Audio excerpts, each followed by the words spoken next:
Even as the debate over COVID vaccinations and natural immunity evolves, many universities around the country are implementing cumbersome new mandates and restrictions in response to the Omicron surge. Princeton junior Myles McKnight joins us now to weigh in on the latest changes on his campus. Myles, welcome. Good to have you. Thank you. Good to be here, Shannon. So a professor writes in Forbes a couple of days ago in favor of boosters for all college students. He says they provide substantial protection against both infection and transmission of Omicron. Without that protection, colleges may wind up with no choice but to move all classes online, or they may have to do things like close dorms and dining halls. Do you take issue with that? I don't have a developed position on the booster per se, but I do think it's good that at my university, Princeton University, we have a robust and flexible system in place for religious and other relevant exemptions.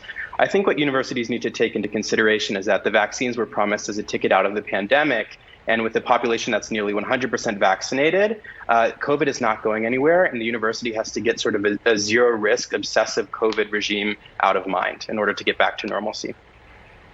And I know that you worry, too, that a lot of the policies on various campuses are very isolating. You can't leave your dorm room, can't go out to eat. There are all kinds of different, based on where you're going to school, what the rules are. After a couple of years of this, what's the impact on students like you? Well, I mean, I thank God I don't go to Yale, where students were told they can't even eat outdoors in New Haven, in spite of the fact that they're all vaccinated. At Princeton, we do have some sort of nonsensical restrictions. For example, we're not allowed to gather in groups of over 20. We have to wear masks and so forth, but the university is fine allowing hundreds of students to gather unmasked in dining halls.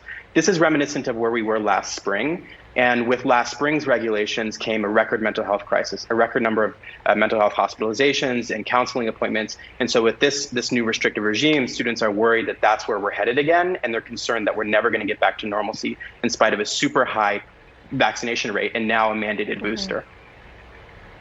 So Princeton says it's trying to keep you safe. Quickly, what's your message to the administration?